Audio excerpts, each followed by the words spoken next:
Hello class tenth, आइए chapter three है ना ये chapter 3 linear equation in two variables के इंपॉर्टेंट क्वेश्चंस की सीरीज में दिस इज फर्स्ट पार्ट। और ये सारे के सारे क्वेश्चंस जो हैं ये वो क्वेश्चंस हैं जो एग्जाम में कभी ना कभी किसी न किसी फॉर्म में पूछे गए हैं, चाहे किसी बड़े क्वेश्चन का पार्ट रहे हैं या फिर ये इंडिविजुअली खुद से ही आए हुए हैं एग्जाम के अंदर। ठीक है, चलें, सारी कंडीशंस वही हैं। उम्मीद मैं करता हूं ये कि आपने चैप्टर 3 जो linear equation in two variable है इसकी बेसिक क्लास एक बार ली होगी। अगर फिर भी नहीं ली है तो ध्यान से देखोगे तो यहां पर भी समझ में आएगा। पहला क्वेश्चन क्या कहता है, if the lines given by this and this are parallel then the value of K. अब यहां पर ये कह रहा है दो आपके पास लाइंस हैं और ये पैरेलल हैं। कैसी हैं? पैरेलल हैं। तो कंडीशन फॉर पैरेलल क्या होती है? कंडीशन पैरेलल की, condition for parallel lines, condition for, shortcut में पैरेलल लाइंस को ऐसे लिखते हैं, ठीक है ना, क्लियर। अब देखो पैरेलल लाइंस की कंडीशन क्या होती है। पैरेलल लाइंस की कंडीशन होती है a1 by a2 equals to b1 by b2 it's not equals to c1 by c2, इतना होता है, क्लियर है। अब यहां से हम वैल्यूज ऊपर वाले इक्वेशन से x और y के कोफिशिएंट्स को उठाएंगे, c की वैल्यूज को उठाएंगे और यहां सब्स्टिट्यूट करेंगे, ठीक है। अब आप ये वाला भी ले सकते हो, तो यहां पर आपको नॉट इक्वल टू मिलेगा और इसने हमारे से k की वैल्यू पूछी है तो स्टार्टिंग के हम ये दो लेंगे। तो a1 आपका कितना है 3, a2 आपका कितना है 2, क्लियर है, इक्वल्स टू b1 आपका कितना है 2k और b2 आपका कितना है 5, b2 आपका कितना है 5। इसको यहां मल्टीप्लाई करेंगे कितना हो जाएगा 15। ये 2 नीचे आके, ये 2 कहां आएगा नीचे, तो ये 2 से इंटू 2 मल्टीप्लाई हो जाएगा और यहाँ पे k है, तो ये 15 बाय कितना बनेगा 4। ये इतने छोटे छोटे क्वेश्चंस हैं जो कई बार पेपर में आते हैं। समझ में आ गया? पैरेलल लाइंस की कंडीशन पे ये क्वेश्चन था जिसको हमने कंडीशन लगा के k की वैल्यू बता दी, क्लियर है। आगे बढ़ते हैं, देखो again if x is equal to a and y equals to b is the solution of the this line and this line then the value of a and b। मतलब आपको x और y solve करना है। सबसे best method होता है जब single चीजें होती हैं, एलिमिनेशन मेथड आप लगा लो।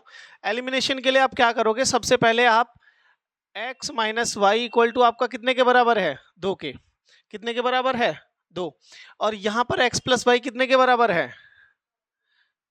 इस छोटे से क्वेश्चन को, क्योंकि ये इजी क्वेश्चन आप कई मेथड से कर सकते हो, दोनों ही क्वेश्चंस को जोड़ के भी कर सकते हो, दोनों क्वेश्चंस को ऐड कर दो, सब्स्टिट्यूशन भी लगा सकते हो, एलिमिनेशन भी लगा सकते हो। मैं एलिमिनेशन लगा रहा हूं, प्लस की जगह माइनस, प्लस की जगह माइनस, प्लस की जगह माइनस, साइन हो गए चेंज, हाँ है ना। अब देखो प्लस माइनस ये वाला तो कट गया, ये भी माइनस का वाई, ये भी माइनस का वाई, तो माइनस का 2 वाई, और यहां पर कितना हो जाएगा प्लस का 2 और माइनस का 4, तो माइनस का 2 बचेगा, माइनस से माइनस कैंसिल। y की वैल्यू कितनी आ गई माइनस 2 बाय माइनस 2, चलो लिख लो यहाँ पे y की वैल्यू कितनी आ गई आपके पास 1, y की वैल्यू कितनी आई। अब आप सब्स्टिट्यूशन लगा के किसी एक इक्वेशन में इसको रख दो, इससे आसान क्या ही होगा, है ना। Now put y equals to 1 in any equation, in any equation, किसी एक में रख लो, हम फर्स्ट में ही रख लेते हैं। फर्स्ट इक्वेशन क्या है, ये है, y की वैल्यू 1 रखो तो माइनस का 1 हो जाएगा, ये 2, ये 1 इधर माइनस का इधर जाके कैसा हो जाएगा प्लस का, तो 2 प्लस 1 कितना हो जाएगा 3। ये देखो इतना इजी क्वेश्चन था, ठीक है। अब ये कहता है कि a आपका कितना है, a आपका x के बराबर है, तो x आपका कितना आ गया 3, तो यहां से ये वैल्यू बराबर हो गई। दूसरा आपका y कितने के बराबर बोल रहा है b के बराबर, y कितने के बराबर बोल रहा है b, और b फिर आपका y की वैल्यू कितनी है आपके पास 1, क्लियर है, मेरी बात समझ में आ गई, क्लियर है। इतना सिंपल क्वेश्चन है, ऐसे चलना है आगे। इस क्वेश्चन को देखो, question number third. Question number third में क्या कहता है कि ये 4 ऑप्शंस आपको गिवन है, ऐसे सवाल पेपर में पूछे गए हैं, ठीक है, तो जिसमें थोड़ा सा दिमाग लगता है। ये चार ऑप्शंस आपको गिवन है, कहता है यूनिक सॉल्यूशन वाली कंडीशन को यूज करते हुए x इक्वल टू 2 और y इक्वल टू 2 इनमें से किस किस को सेटिस्फाई करेगा, इसमें से किस किस को क्या करेगा सेटिस्फाई करेगा। तो चुपचाप से पता है इस तरीके के क्वेश्चंस को करने के लिए आप x और y की वैल्यू उठा उठा के इनमें रखो एक एक करके, है ना। ये क्वेश्चंस डबल टाइमिंग ले लेगा, थोड़ी सी एक मिनट ले लेगा पूरा। देखो कैसे x की वैल्यू, एक ही इक्वेशन चेक करनी है आपको, दोनों नहीं करनी, अगर एक में फेल तो दूसरे में भी फेल। जैसे फर्स्ट वाले देखो x plus y equal to कितना दे रहा है 1, मैंने x की जगह 2 और y की जगह -3 रखा, क्या ये मेरा 1 के बराबर आएगा? जवाब है नहीं। इधर -1 बनेगा और इधर पे 1 बनेगा, तो ये बराबर है नहीं, तो ऑप्शन 1 गलत हो गया। दूसरे में आ जाओ, ठीक है, दूसरे में आओ, क्लियर है। दूसरे में क्या है कि 2x plus y equal to -11। अब देखो 2x प्लस वाई -11 और 2x प्लस वाई -11 और यहाँ पर कह रहा है 14 के बराबर है, तो मुझे लगता है कि दो ऑप्शन जिसमें सेम है, मतलब दो चीजें जिसमें सेम है, उनमें से एक तो कंफर्म है कि ये होगा। तो इसमें चेक कर लो, 2x की जगह 2 प्लस 5 y की जगह -3 इक्वल टू -11, तो यहाँ पर हो जाएगा 4 -15 इक्वल टू में -11, तो ये -11 इक्वल टू -11 है, तो मतलब ये वाली कंडीशन तो ट्रू है, ठीक है। ये वाली कंडीशंस क्या है? ट्रू है, तो नीचे वाली ट्रू ऑलरेडी नहीं होगी, तो ये वाला ऑप्शन भी एलिमिनेट हो गया, क्लियर है। अब हम चेक करेंगे इसमें रख के, या ये ठीक है या ये ठीक है, तो सबसे पहले चेक करते हैं इस वाली में रख के, ठीक है। ध्यान से देखना, 2 इंटू में 2 -3 -3 और ये क्या -22 के बराबर है, तो ये हो जाएगा 4 प्लस का 9, ये 22 के बराबर नहीं है, तो ऑप्शन नंबर कौन सा ठीक होगा? सी। बात समझ में आ गई? मैंने हर एक ऑप्शन का एक एक चेक करा, ठीक है, हर एक ऑप्शन का क्या चेक किया, एक एक, मुझे ऑटोमेटिकली आंसर मिल गया, क्लियर है। इस तरीके से आपको चेक करना है, समझ में आया? आगे बढ़ते हैं, इजी क्वेश्चंस है। अब इसको देखो, ये क्वेश्चंस थोड़ा सा ट्रिकी है, ठीक है, थोड़ा ग्राफ यूज होगा, कैसे सुनना सुनना सुनना, इस पे ध्यान देना भाई, इस पे ध्यान देना, ठीक है। अब देखो, कहता है कि find the area of triangle formed by the line x equal to 3 y equal to 4 and x equal to y, ठीक है, x इक्वल टू y। तो थोड़ा इसको हम जो है इधर पे बना लेते हैं, थोड़ा जूम करके, क्लियर है, इतना। आई होप ये दिखाई दे रहा होगा तुम्हें, ठीक है। अब देखो, x इक्वल टू 3 वाली लाइन कहां से चालू होगी भाई? x इक्वल टू 3 वाली लाइन कहां से चालू होगी, बताना जरा। x इक्वल टू 2 वाली, x इक्वल टू 3 वाली लाइन कहां से चालू होगी? यहां से, और ये ऊपर तक जाएगी, कहां तक जाएगी? ऊपर तक जाएगी ऐसे, क्लियर है, और ये नीचे भी जाएगी, और ये नीचे भी जाएगी, ये एग्जैक्ट मैच क्यों नहीं कर रहा है, ये नीचे तक भी जाएगी ऐसे। बात समझ में आ गई? ये कौन सी वाली लाइन है? ये कौन सी वाली लाइन है भाई, जल्दी बोलो, मैं यहां लिखता हूं, ये कौन सी वाली लाइन है आपकी? ऐसे करके लिख लेते हैं, ये वाली है x इक्वल टू में 3 वाली लाइन, क्लियर है। अब कहता है x equal to y equal to 4 वाली लाइन बनाओ। y इक्वल टू 4 वाली लाइन में आप क्या करोगे? y इक्वल टू 4 मतलब y पे 4 यहां बना दिया आपने, और इसी चीज को आपने इस साइड बना दिया। बोलो समझ में आया कि नहीं आया? y इक्वल टू 4 है ये कौन सी लाइन है? ये वाली लाइन कौन सी है? y इक्वल्स टू 4 वाली लाइन। अब एक और लाइन है जो x इक्वल टू y है, x इक्वल टू, हमेशा याद रखना x इक्वल टू y वाली लाइन ओरिजिन से पास होगी 0,0 से, किससे? 0,0 से, और कहां तक पास जाएगी? 1,1 से, 2,2 से, 3,3 से, 4,4 से, -1,1 -2,2 ये सेम उस पे जाती है, ठीक है। तो ये वाली लाइन कुछ ऐसे जाएगी, एक सेकेंड है, मैं उतना हैबिचुअल नहीं हो पाया हूं अभी भी इसको लेके। 1,1 2,2 3,3 4,4 5,5 और 6,6 ऐसे आगे तक चली जाएगी ये लाइन। बोलो समझ में आया? ऐसे ही ये लाइन नीचे भी जाएगी, -1,1 2 -2,3,3 -4,4 -5 और -6,6। समझ में आया? अब मुझे ये एक बात बताओ, इन तीनों लाइनों की वजह से जो एरिया बना है वो कौन सा है? इन तीनों लाइनों से कौन सा ट्रायंगल बना है पहले तो बताओ। एक तो देखो ये ट्रायंगल बना है कि नहीं बना है, लेकिन ये ट्रायंगल इस वाली लाइन का तो कोई हिस्सा है ही नहीं। x y इक्वल टू 4 इसमें कहीं है नहीं, ये वाला नहीं है। एक ट्रायंगल आपका ये बना है, देखो इसमें y इक्वल टू 4 है, x इक्वल टू है, तीनों है, मतलब इसमें कौन है? तीनों है। तो आपको इसका एरिया निकालना है, ठीक है। इसका नेमिंग कर दो, इसको नाम आप दे सकते हो a b, इस पॉइंट को b, इस पॉइंट को क्या नाम दे सकते हो? c। समझ में आया? तो एरिया ऑफ ट्रायंगल ABC, क्या आंसर आएगा? Area of triangle ABC half into base into height. अच्छा, हाफ इंटू बेस, बेस कितना है भाई? बेस इसका 1 यूनिट है, देखो यहां से यहां तक बेस इसका कितना है? 1 यूनिट, और हाइट भी कितनी है? 1 यूनिट, तो 1 इंटू में 1, तो आंसर हो जाएगा 1/2 स्क्वायर यूनिट्स। आंसर कितना हो जाएगा 1/2 स्क्वायर यूनिट्स।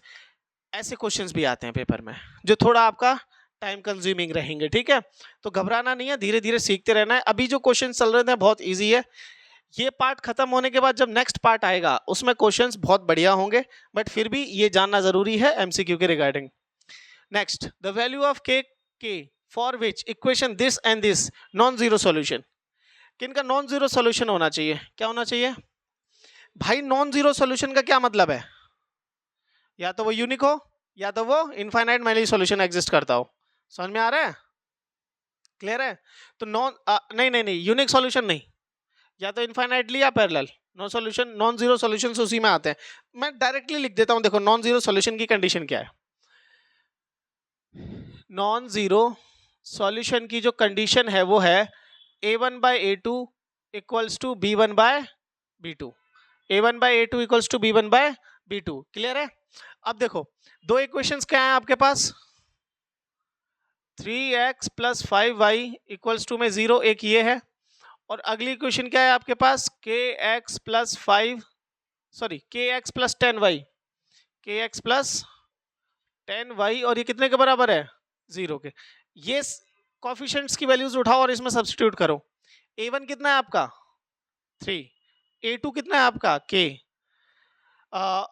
b1 कितना है आपका 5 और b2 कितना है आपका 10। यहां से सॉल्व करोगे, देखो ये इससे कटा कितने पे 2 पे, 2 यहां जाके मल्टीप्लाई, ये यहां जाके मल्टीप्लाई, तो ये हो जाएगा इधर आके 6 और k की वैल्यू कितनी हो जाएगी 6। क्लियर है? बात समझ में आ रही है इजीली?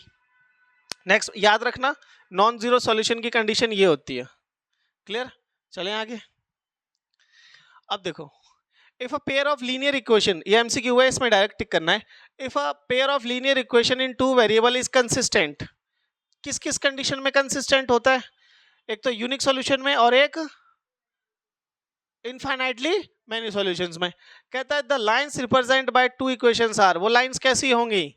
इंटरसेक्टिंग होंगी, हाँ होंगी, पैरेलल होंगी, नहीं होंगी, ऑलवेज कोइंसिडेंट, नहीं, intersecting and coincident, D option ठीक है। वो इंटरसेक्टिंग भी हो सकती हैं और वो कोइंसिडेंट भी हो सकती हैं, एक के ऊपर एक। क्लियर है?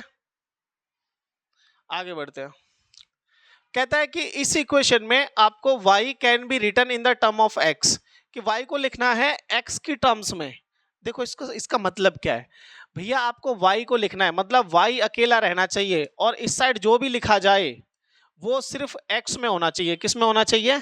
x में। इसको कहते हैं y in terms of x। Clear है?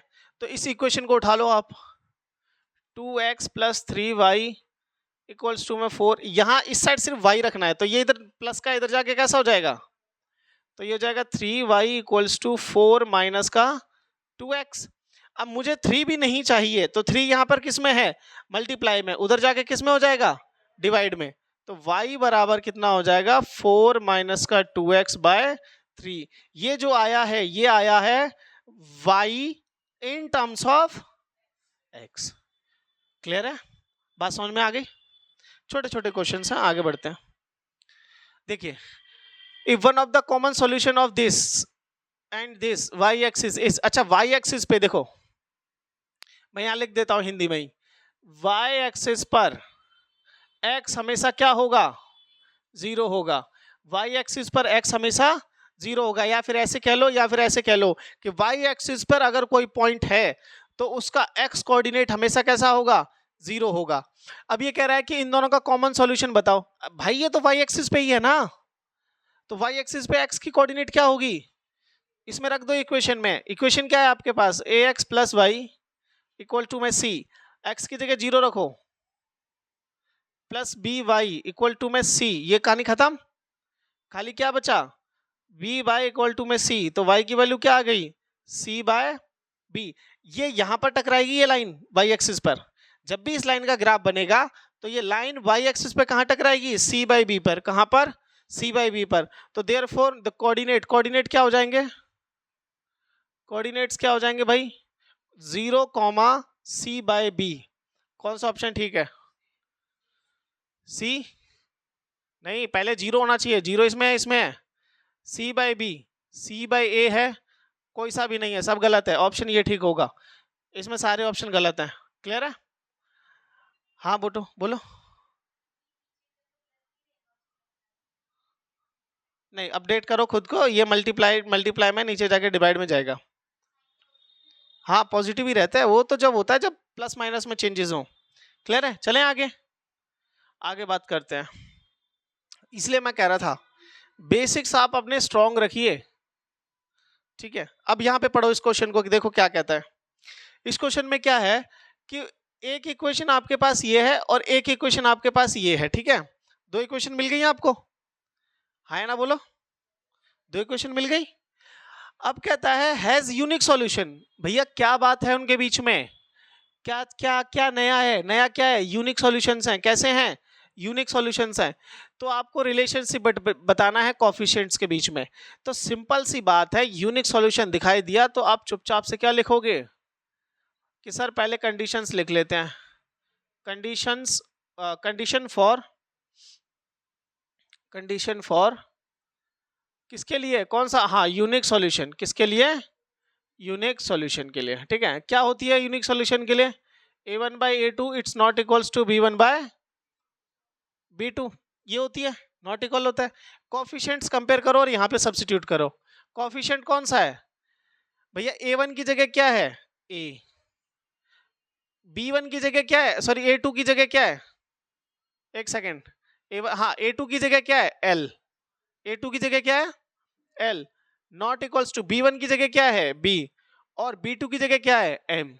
अब देखो जरा ये किस में बन रहा है, am it's not equals to lb, कौन सा ऑप्शन ठीक है ये, am equals to, option A is correct, option A is correct. बात समझ में आ गई। छोटे छोटे क्वेश्चन हैं, इनमें देख देख के काम यही करना है, समझ समझ के। इस क्वेश्चन को देखो, थोड़ा सा दिमाग लगेगा है ना, बट ये भी इजी है। अच्छा मुझे एक बात बताओ, ये चीज सबने पढ़ी होगी कि नहीं पढ़ी है, किसी भी ट्राइंगल में तीनों एंगल्स का सम कितना होता है, कितना होता है 180 होता है, पक्का, हाँ या ना। तो angle A plus angle B अगर मैं यहाँ पे करूँ, मैं जनरल लिख रहा हूँ, angle A plus angle B करूँ तो तीनों का सम कितना हो जाएगा 180, क्योंकि ट्राइंगल पे क्वेश्चन है, ट्राइंगल ए बी सी। तो मैं यहाँ लिख रहा हूँ angle A plus angle B plus angle C equals to होगा 180 डिग्री। ये मेरी इक्वेशन है जो मुझे पहले से पता है, क्लियर है। अब मैं वो कंडीशन उठाऊंगा जो इसने दे रखी है। इसने बोला है कि सी की वैल्यू कितनी है, सी की वैल्यू कितनी है 3b। तो एक काम करते हैं, यहीं पे लिख लेते हैं, ठीक है। अच्छा यहां से अगर मैं तुमसे ये पूछूं सी की वैल्यू कितनी है, तो आप बोलोगे 3b, कितनी बोलोगे, समझ में आ रहा है। लेकिन इसकी जरूरत पड़ेगी नहीं हमें। ये वाली देखो, ये क्या लिखा है, angle C equals to 2 times of angle A plus angle B, बोलो हाँ या ना, यही लिखा हुआ है। चुपचाप से इस 2 को सी के पास भेजो, angle C by 2 equals to कितने के बराबर हो गया, angle A plus angle B. हुआ कि नहीं हुआ। इसे मान लो आप फर्स्ट, इसे क्या मानोगे फर्स्ट, और इसे क्या मानोगे आप सेकंड। तो आप चुपचाप से लिख लो, देखो from first and second, from first and second, ठीक है, from first and second, clear है। चलें आगे। अब जो मैं पूछूं मुझे जवाब देना उसका, a प्लस बी कितने के बराबर है, c बाई 2 के, मतलब c का हाफ है। अगर मैं इस a प्लस बी की जगह क्या ये लिख सकता हूं, हाँ या ना, तो मैं वही करूंगा। तो a प्लस बी की जगह मैं लिख रहा हूं angle c by 2 plus angle c equals to में 180 डिग्री, बोलो हाँ या ना। यहाँ एलसीएम लेके, ये एलसीएम कैसे हटता है बटेगा, मैंने बताया था। इसको उठा के यहाँ पर भी मल्टीप्लाई कर दो और इसे उठा के, तो angle C plus 2 times of angle C equals to 360, इसका डबल हो जाएगा 180 का। ये कितना हो गया 3 times of angle C equals to 360 degree, हाँ या ना। 3 से डिवाइड कर दें इसे, तो एंगल C आपका आ जाएगा 180 डिग्री डिवाइडेड बाय, अच्छा सॉरी, हाँ 360 डिग्री, ठीक है। तो एंगल C आपका आ जाएगा 360 डिग्री डिवाइडेड बाय कितना 3 डिवाइडेड बाय 3, 3 से इसे कट करोगे तो ये कटेगा 1 पे, ये कटेगा 2 पर, और ये 0 120। C की वैल्यू जिसमें 120 है वही ऑप्शन है। सी की वैल्यू 90, ये नहीं, सी की वैल्यू 90, ये भी नहीं, ये भी नहीं, ऑप्शन बी इज अदर दो एंगल निकालने की जरूरत भी नहीं है, निकालोगी तब भी यही आएंगे। क्लियर है? चलें आगे, आगे बढ़ते हैं। देखो इस क्वेश्चन को देखो, बताओ जरा कैसे होगा, दिमाग लगाओ 2 मिनट। 2 मिनट तो बहुत दे दिया मैंने, बस ऐसे ही लगा दो दिमाग। सब्स्टिट्यूशन वाला क्वेश्चन है। कहता है x की वैल्यू आपको क्या रखनी है 3m-1 और y की वैल्यू क्या रखनी है 4। किसमें? इस इक्वेशन में। और क्या बताना है फिर? तो भैया इससे आसान सवाल क्या ही होगा भाई, ये हो गया। x की वैल्यू क्या है 3m-1 प्लस y की वैल्यू कितनी है 4 इक्वल्स टू में कितना 6। तो 3m प्लस का 3 हो गया ये, क्यों? क्योंकि -1 और +4, 4 में से 1 गया, कितना बचा 3। ये 3 यहाँ पे कैसा है, उधर जाके माइनस का, ये इधर प्लस का है, इधर जाके माइनस हो जाएगा। तो 3m बराबर 3, m की वैल्यू कितनी आ जाएगी, डिवाइड कर देंगे 3 से। बात समझ में आ गई? इतना सिंपल है। चलते हैं आगे बढ़ते हैं। देखो इसको देखो, ये क्वेश्चन क्या कह रहा है, अगेन ये उसी जैसा है जो अभी हम करके आए हैं। कहता है what is the point of intersection of the line this and the Y axis, कि वाई, इस लाइन को जब हम बनाएंगे ग्राफ पर तो वाई एक्सिस पे कहाँ कट करेगी। तो वाई एक्सिस पर एक्स का कोऑर्डिनेट क्या होता है 0, बस वाई निकालना पड़ता है, ठीक है ना। यहाँ लिखना चाहो तो लिख सकते हो at Y axis, sorry on Y axis, on Y axis, ठीक है। यहाँ आप लिख सकते हो on Y axis x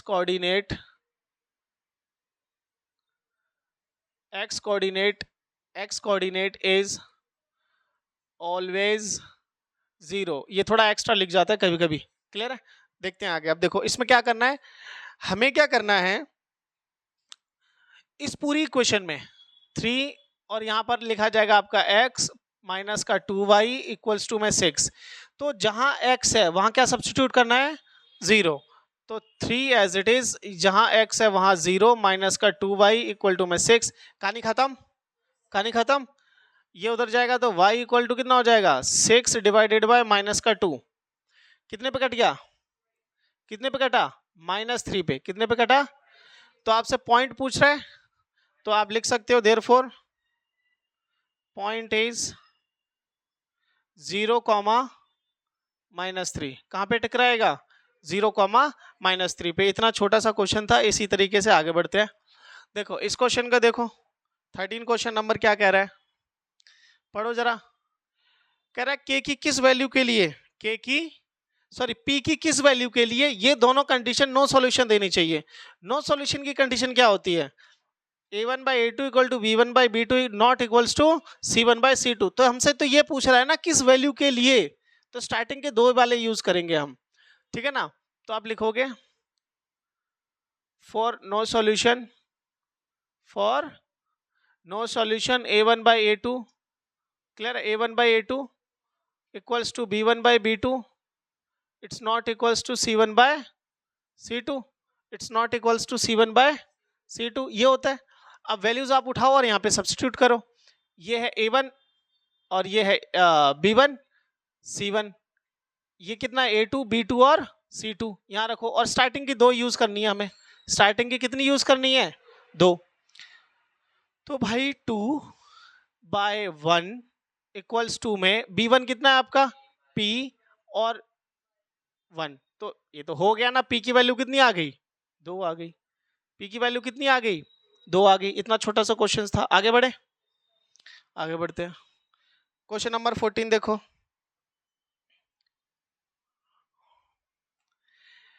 A motorcyclist is moving along this line and another moving in this line। कहता है कि उनकी मूविंग डायरेक्शंस बताओ एक दूसरे के रिस्पेक्ट में, क्या ये टकराएंगे, क्या ये पैरेलल जाएंगे, या फिर इनका कोई ये कभी मीट नहीं करेंगे, ठीक है। तो हम वो कंडीशंस चेक करते हैं इनके कोफिशिएंट्स को चेक कर करके। तो यहाँ पर लिखा है आपके पास x माइनस का y इक्वल्स टू में 2, और यहाँ क्या लिखा हुआ है आपके पास x माइनस का y इक्वल्स टू में 4। यहाँ पर क्या हो जाएगा 1/1 इक्वल्स टू -1/-1 और यहाँ पर कितना हो जाएगा ये बोलो 2/4। तो जब सॉल्व करोगे तो ये 1/1 इक्वल्स टू ये भी 1/1, इट्स नॉट इक्वल्स टू 1/2। ये कंडीशन कौन से उसमें होती है? ये कंडीशन होती है नो सॉल्यूशन की। नो सॉल्यूशन की मतलब पैरेलल लाइंस की, मतलब पैरेलल लाइंस की। अगर दो साइकिल वाले आपस में पैरेलल लाइंस में जा रहे हैं तो क्या कभी वो मीट करेंगे? नहीं, दे विल नेवर मीट। क्या लिखोगे? हाँ, there direction is parallel to each other and they will never meet. Clear है? बात आई समझ में? आगे बढ़े, आगे बढ़ते हैं। आज का लास्ट क्वेश्चन देखो। इस क्वेश्चन में क्या है? के की वैल्यू आपको बतानी है। के की वैल्यू आपको बतानी है इन दोनों इक्वेशंस के लिए। इनका क्या है? यूनिक सॉल्यूशन है। इनका क्या है? तो यूनिक सॉल्यूशन के लिए क्या होता है? हाँ, फॉर यूनिक सॉल्यूशन कंडीशन क्या होती है? a1/a2 it's not equals to b1/b2, ये होती है। क्लियर है? वैल्यूज आप सब्स्टिट्यूट करो, a1 b1 c1, a2 b2 और c2। तो ये हो जाएगा a1 3, a2 हो जाएगा 1, it's not equals to b1 कितना हो जाएगा 2, और ये कितना हो जाएगा माइनस का k, माइनस का k। अब एक काम करो, k को इधर भेजो और माइनस को भी यहीं रहने दो, तो k यहीं पे रहेगा। ये हो जाएगा -2/3 और नॉट इक्वल्स टू -2/3।